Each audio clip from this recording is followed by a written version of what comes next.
All right, everybody, how's it going? It is Wednesday, January 5th, 2022, and sorry about being a day late on the picks. Usually I like to get them out on Tuesdays, but, sometimes things happen and things get in the way and whatever, Here we are. It's week 18 of the NFL.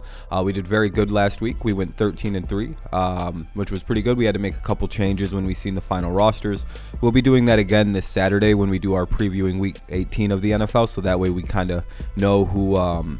just so we know what the rosters look like, who's playing who, if teams are actually going to commit to playing starters, which we've done a little bit of research into. We're pretty sure who's playing. It seems like most teams are planning on at least starting their starters, like playing their normal teams. I haven't seen anyone mention rest yet. And there's about 14 games with like actual significance heading into this weekend, which is quite a bit for a final week of the season. So that's pretty good. Almost every game in the AFC has significance this weekend.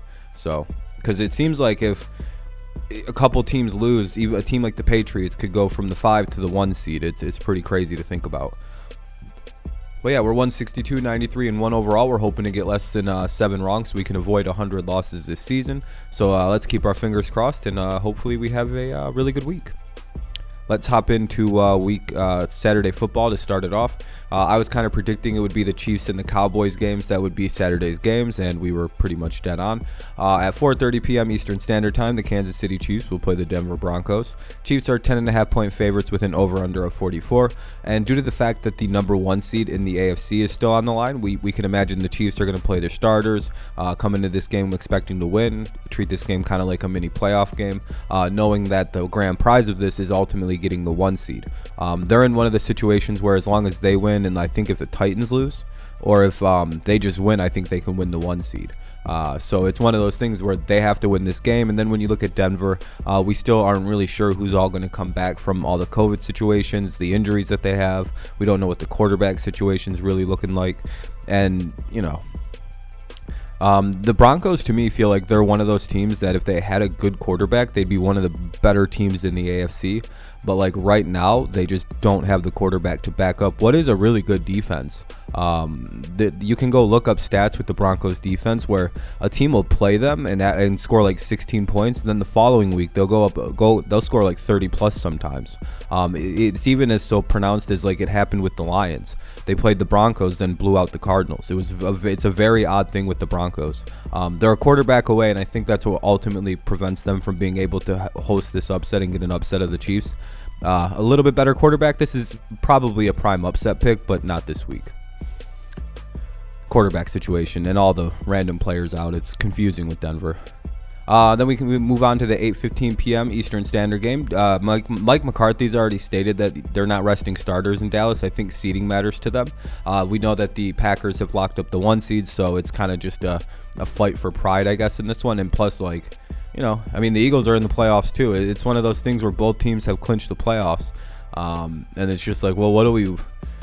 the Eagles might be more prone to like rest a few guys than the Cowboys because the Eagles are like, well, it doesn't matter. We might end up playing these guys again if we're the 7 seed. So to them, it's kind of an irrelevant game for the Eagles. They already have a up-road challenge ahead. For the Cowboys, though, this kind of comes to a game where you want to really see them treat this. This is going to be like a mini playoff game, as both of these teams are playoff games or teams, and like the Cowboys desperately need to win this game so they could potentially hit that number 2 seed and sit very good in the playoffs. Pretty much have de facto home field advantage unless they play the 1 seed. So that's something that they want to probably want to have.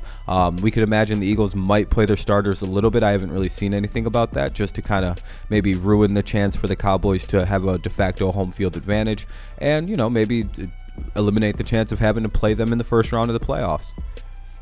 So expect both teams to come out hard, but if both teams come out hard, I start comparing things. I'm like, well, the Cowboys have a better offense than the Eagles do. They also have a better defense than the Eagles do when they come out and play defense. So give me the Cowboys, but can the Eagles keep it close? Yeah, I think so. I think the Eagles are one of the surprise teams of the year, and congrats to the Eagles. What a surprise season. Nobody's seen that coming. I don't think anybody did. So they're going to be probably a first round exit, but they'll give the Cowboys hell in this game. It's just, if it's going to be a close game, you have to look at what offense do you trust more? Probably the Cowboys. What defense do you trust more? Probably the Cowboys. Sunday afternoon football. Not really much of a game here. I don't know if the Packers are going to rest their starters, but I've heard that they're not going to. So probably to stay sharp for at least half the game, they'll probably play their starters and just destroy the Lions to a point where they're unable to come back. But what we'll see from the Lions is like a late or probably a second half comeback when the Packers are done playing their starters in this game, which will make the game seem a little closer than it is. But other than that, I see the Packers winning this game within 21 minutes of game clock time. It'll be like 31 or 35 nothing going into halftime, it feels like. By the way, the lines that are on there, the Packers being 2.5-point favorites with an over-under of 43, those are the lines on FanDuel. I just put those on there because people like to have them. I don't really use them to decide like who wins or loses games. I put those on after my picks are made. So, if you gamble, you can use me as a source, but also, use other places too. Probably is the smartest thing to do. But yeah, so with this game, it just, it seems like until the Packers starters leave, the Lions probably are going to get smoked in the dust in this one. Because the Lions are also just in disarray. I don't know if Goff's playing. If he doesn't play, they stand no chance at all.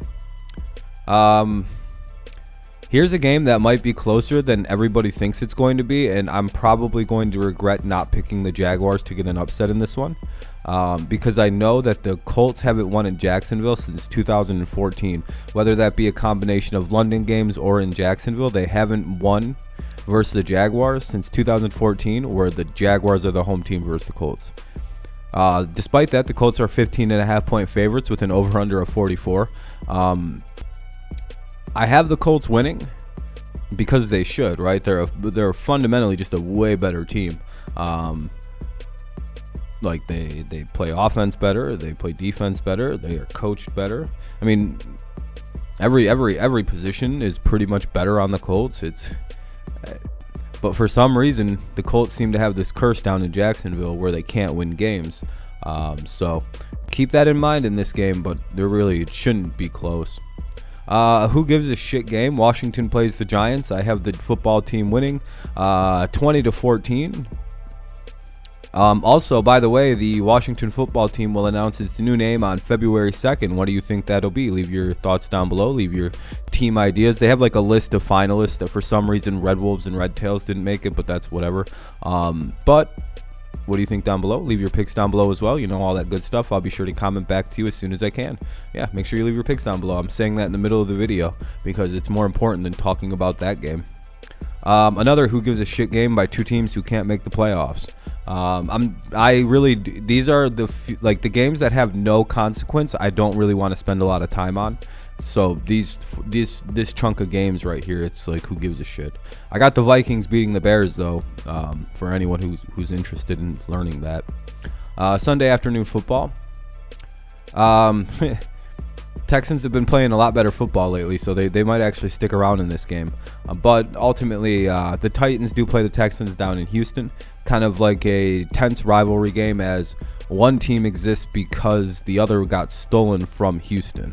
So it goes like, I think the original Houston Oilers moved up to became the Tennessee Titans, and now we have the Houston Texans. And the funny thing is the Titans won't give the the image rights and the uniform rights to the old Houston Oilers stuff to the Texans, I believe.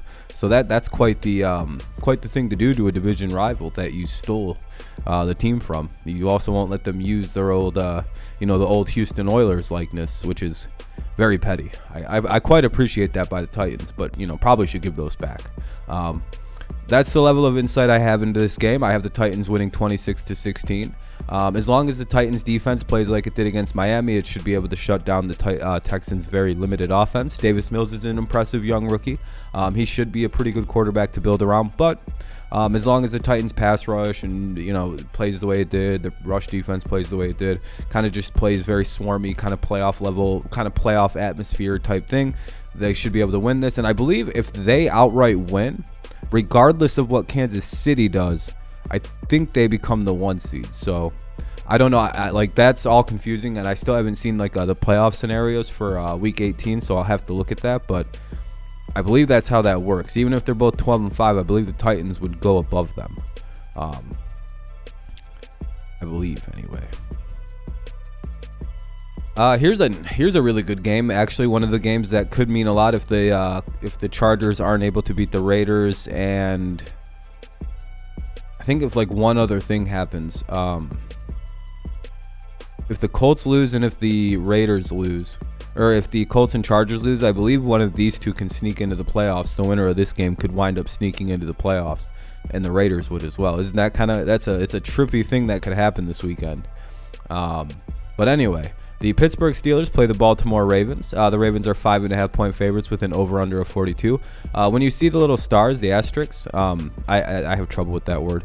That means that there's some things I want to wait and review on our Saturday stream, and this is one of those games. There's a couple of them, but this is definitely one of the games that I want to review and make sure that the Ravens are a little bit healthier than they were in previous weeks.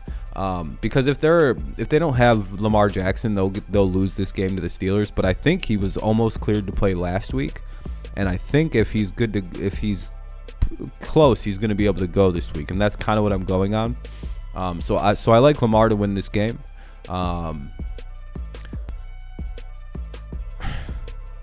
Sorry, this game is like so little of like, because I just really don't see the Colts losing, so this game feels very insignificant.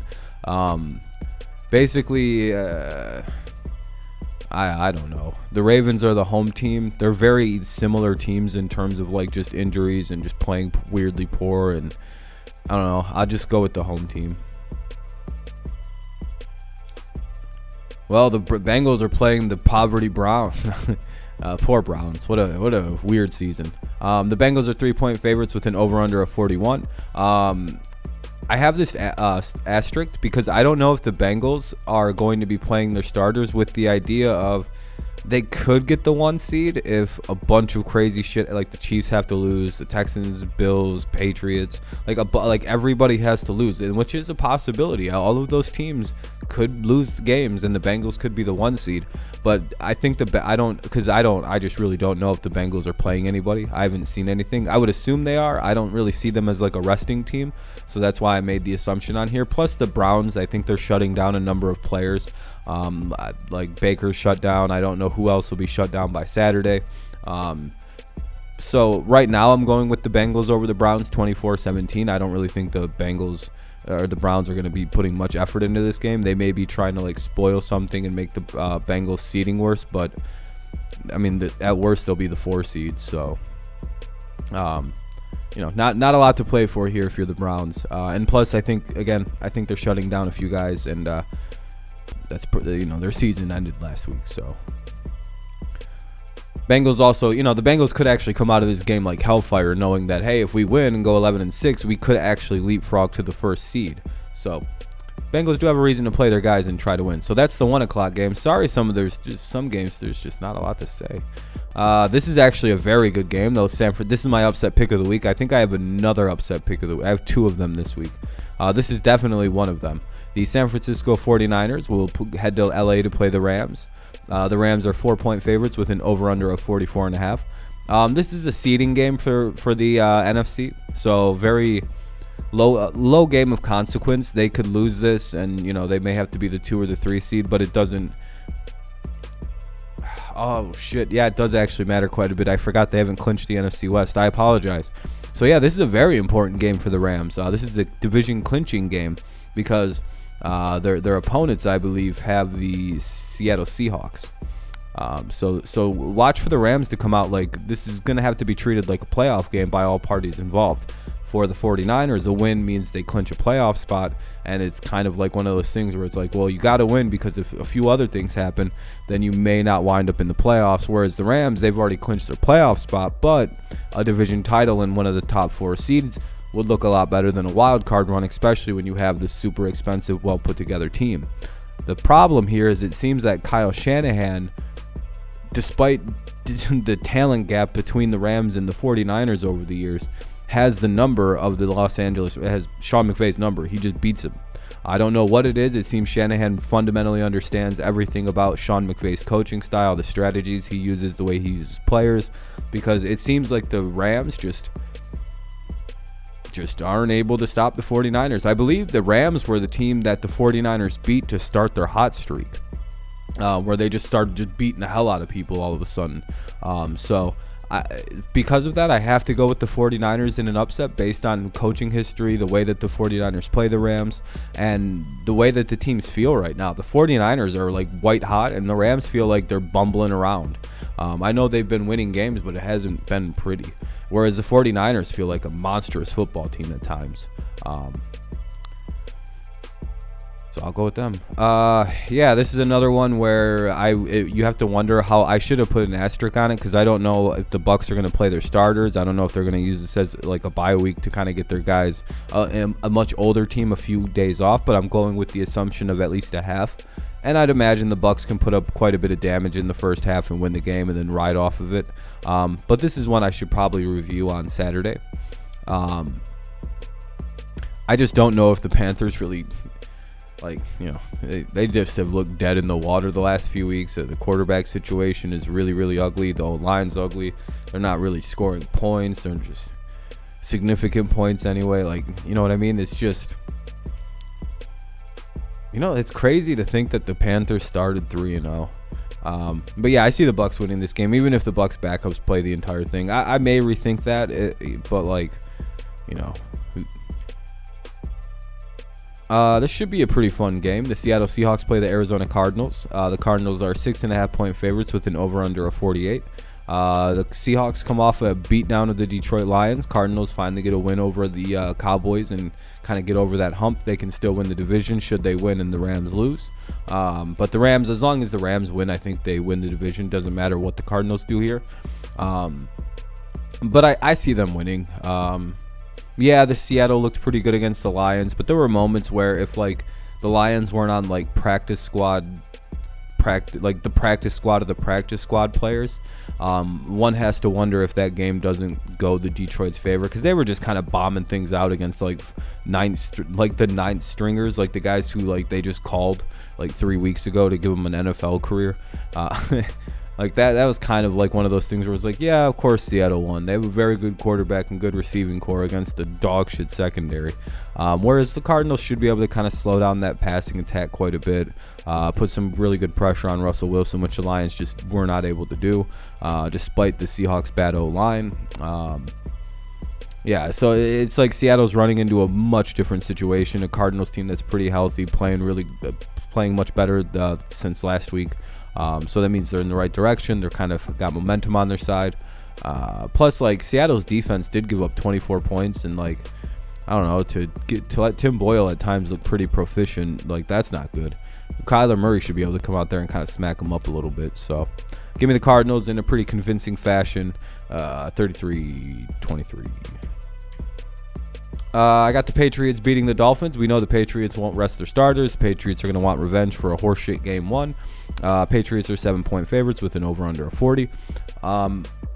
Much like I thought with the Titans game, when I switched my picks around and seen that the Titans were fully healthy, I was oh yeah, the Titans, I don't know if the Dolphins can score points against the fully healthy Titans defense, and the Titans offense can meander points. And that's exactly kind of what happened. I had to switch my pick off that. So it's basically the same feeling in this game. I wonder how freely and how often the Dolphins are going to be able to move the ball against the Patriots defense that is much different than what they ran into at the beginning of the year. They're settled in. They're ready, playing for playoff situations. The Patriots still can win the division if they win this game, and somehow the Jets upset the Bills. So you expect and the Patriots are in playoff mode. They're going to probably try to do... It's one of those things where it's I know what happened in week one, but that was also a rookie quarterback with no NFL experience and a brand new football team basically now versus a team that has a good amount of experience together. Now, fast forward 17 weeks, we have a kid who's started every game, got his team in the playoffs, a defense that's put together and knows it's all its roles and is getting a few guys back with healthiness. And we have an offense that's kind of settled in and knows itself. This is a much different Patriots team than the Dolphins ran into in week one. And the Dolphins that we ran into in week one were a better version, I think, of what we ran into than in this week. I know their defense has been much better, but their defense was playing that way in week one. And later in the season when they started their 7 or 8 game winning streak, that was how their defense was playing the way it was in week one. So we already know what their defense is. It's just, now there's just more tape on it. And we know what the offense is. We can stop that, but we'll just try to make Tua throw it. Do what the Titans did to beat you guys. You guys got tape on you now. So I like the Patriots to win this game, revenge game. Here's my other upset pick of the week. Not really an upset pick of the week, but I have the Saints playing the Falcons in Atlanta. The Saints are 4.5-point favorites with an over-under of 40.5. This is a game I'm going to review because I want to know what the Saints look like at the start of the week. But yeah, I like the Falcons to get an upset if the Saints are dealing with like the same injuries they've been dealing with. They barely pulled their win off last week over the Panthers, and if that was the case, they're not going to be able to beat the Falcons.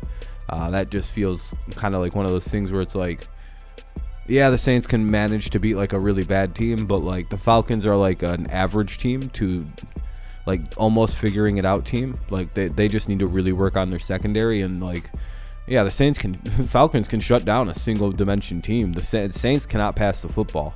And if you're the Falcons, you know that you can shut down a pretty bad run game. That's why I like the Falcons to get the upset here. But we'll review this Saturday, and we'll see if New Orleans has anything to like make this a little bit different. But I feel the Falcons can focus on one dimension and shut down a run game.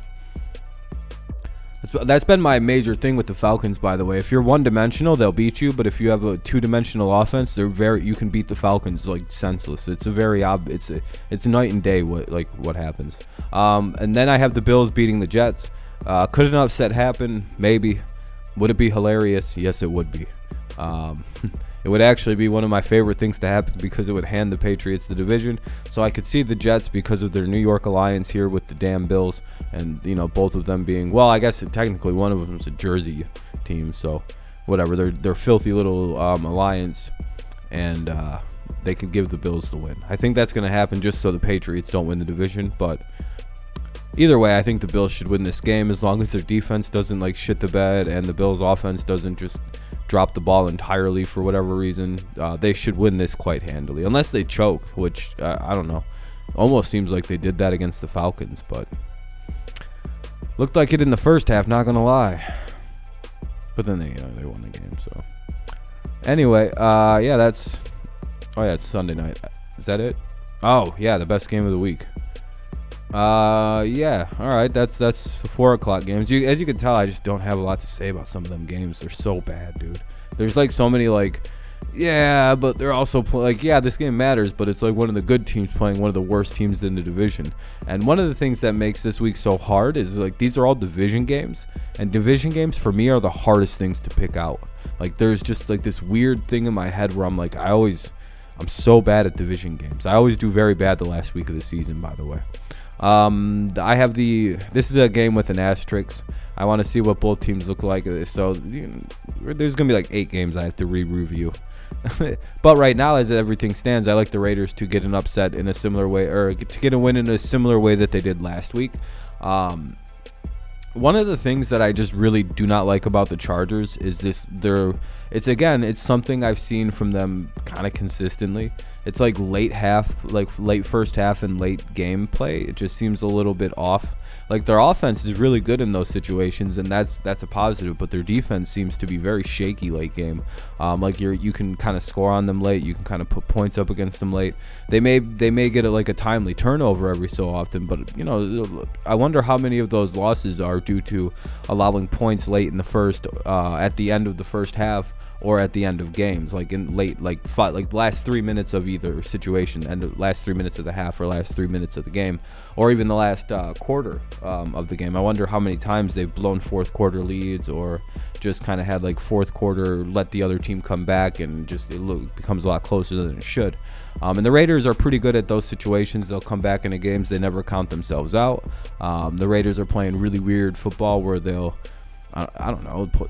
It just feels, I don't know, man. I really just do not trust the Chargers defense heading into this one right now.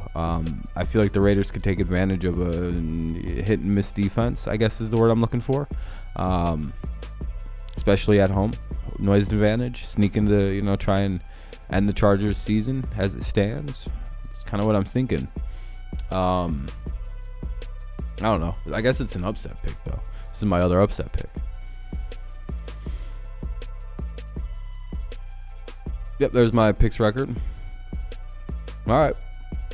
Well, what a fun season. We still have playoff picks videos to do. So, like, it's not the end of the picks videos, but that's the end of the regular season picks videos. I can't believe it. Another season's gone by, and we're already to the point where we're going to be done making picks videos in like a month. It's crazy to think about. But yeah, thank you guys so much for watching and doing picks with me all year.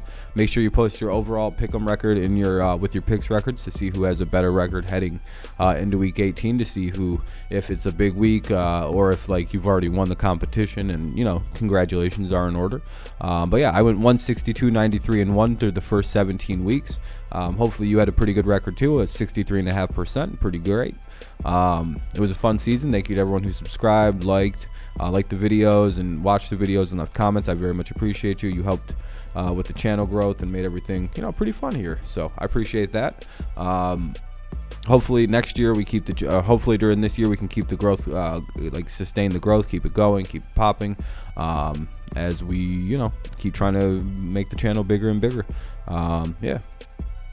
But yeah, if you haven't left your make sure you, if you want to, make sure you leave your picks down below, and whatever else thoughts you want to leave down below. I'll be sure to get back to you as soon as I can. Make sure you leave a like if you enjoyed the video, subscribe if you're new around here, blah blah blah blah blah. And yeah, that's pretty much the end of this of week 18. Sorry it's so late again, but it is what it is. All right, thanks a lot, guys. Have a good rest of your day, morning, night, whenever you listen to this, and stay safe and stay warm out there. It's starting to get chilly up here. All right, peace out. Have a good rest of your day. Bye-bye.